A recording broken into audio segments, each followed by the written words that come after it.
Refugees fleeing for their lives. We've watched the European refugee crisis unfold.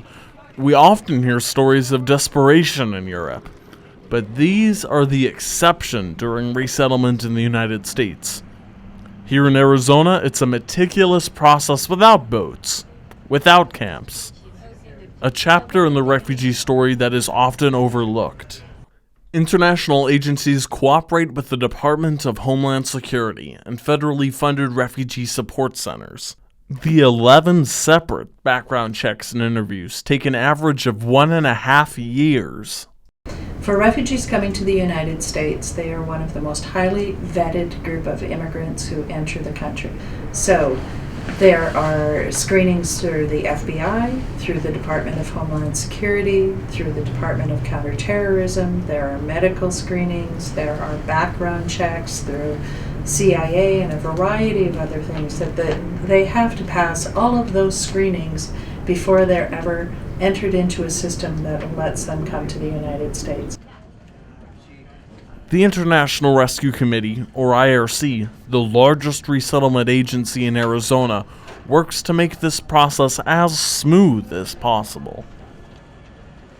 Caseworkers like Nadia are in their front lines. She is one of the first faces refugees see when they land in the U.S. When they arrive in Phoenix, it's actually a really nice thing to witness and experience.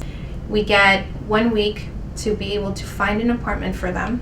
We're able to provide them with certain gift cards, bus passes, even cell phones, and so they're able to be ways to move around and communicate to others.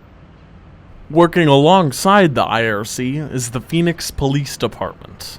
What we have established in the last 3 years is an ongoing collaboration effort with the resettlement agencies and the state office.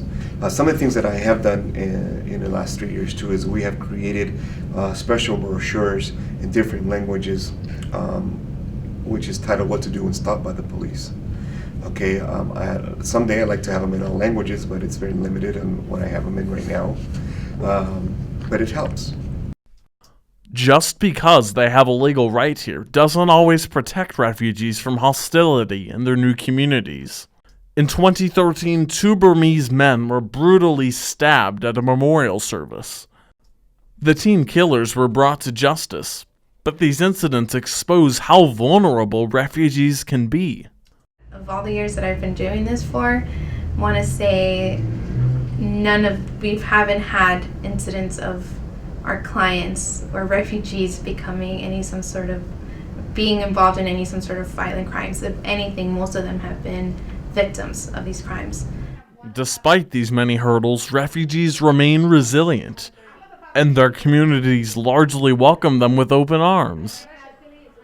It's a story of survival, sure, but for Arizona refugees, also one of hope for a better life ahead.